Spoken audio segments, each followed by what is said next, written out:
Goedemiddag en welkom bij Joert. In een café in Wolvegee had de nacht een grote vechtpartij west.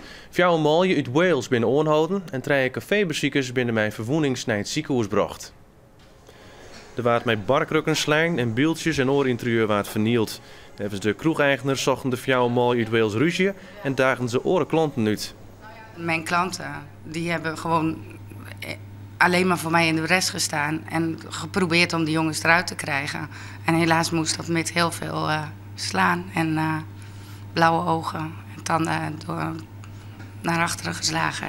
Doet de politiekamer wie in de vijf malje uit Wales al fort, maar diezelfde nacht nog binnen ze aanhouden. Ze zitten nog heel tijd vast voor verder onderzoek. De Oosterdijk zal voor 600 miljoen euro opknapt worden. Dat had de minister hier besloten. De provincie is voor eerst tevreden, al eerder wel kiezen voor een sobere opknapbeurt. Met de miljoen van het ministerie van Milieu en Infrastructuur worden de sluizen opknapt en krijgt de zeekering een toplaag van asfalt met de doorheen gas. Dat green wie een eerst van de provincie. Wij zijn onnota met deze eerste stap tevreden en de uitdaging leidt in de vervolgstappen een goede bestuursovereenkomst en daar de goede afspraken met Riek en de regio ik in vers lezen. En dan ben we echt tevreden. Want uiteindelijk is het oorspronkelijke plan flink uitgeklaaid. Daarin draaide het ook al een keer om dwarsomheid en het loeken van toeristen. Er is nou nog geen geld voor, maar de hoop is vestigen op nieuwe afspraken met Riek.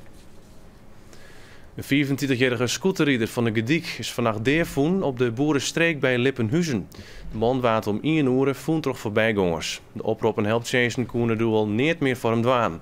De Gediekster is na elke dag de macht door het stuur kwijtrekken en vallen. De krek het daarachter wordt nog verder onderzocht.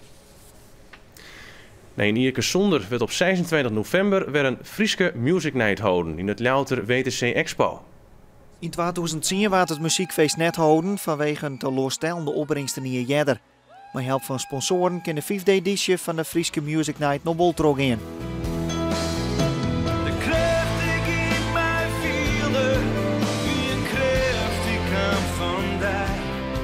Naast Frieske artiesten, like als Siep van de Ploeg, doch ik weer een groot nationaal bekende artiesten mee.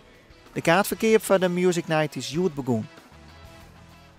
Een soort mensen hebben de kosten van een grote tomatenkweker in Bitgem bezocht. De kweker is in bedrijf open voor publiek om wat te dwaan aan het mini-imago door de EHEC-bacteriën. De aanroende tijd is cherry-tomatenkweker Kok van Overbeek als 20% hun inkomsten misroen, door al het nijs door de EHEC-bacteriën. Bij de oproep Kom in de Kas had er bezocht zo volle mogelijk mensen op zijn bedrijf te krijgen.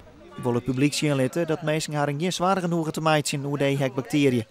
We zijn van 11 tot 5 open gaan vandaag, maar de eerste was vaak om 9 uur vaak al binnen. En ja, het is nou net, de pauze is vaak net voorbij en zoals je ziet, het begint weer te lopen.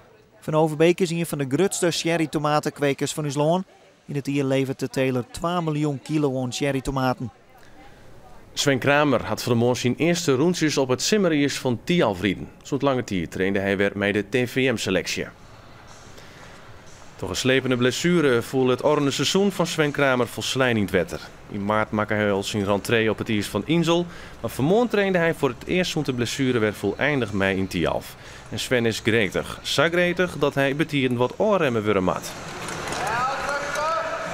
Ja, nou, ik moet zo nog wel even rustig gaan, ja. En, goed, het is natuurlijk verleidelijk. Ik vind schaatsen het mooiste wat er is. En het is natuurlijk heel verleidelijk om even een paar rondjes wat harder te rijden. Maar ik moet nog even rustig gaan. En dan nog het waar. Joenen vannacht, er kan ons op een buiken. De temperatuur zakt naar een gratis fitje. Monieren de lof beroen, maar het bloot droeg. Middags komt de zinder er terug en wordt een gratis 24. En dat alles bij een matige westenwind. En ontzag hier het Frieske Nijs in het kwad. Meer op omroepfriesland.nl en om 6 uur in een nijjoord. Graag ontaan.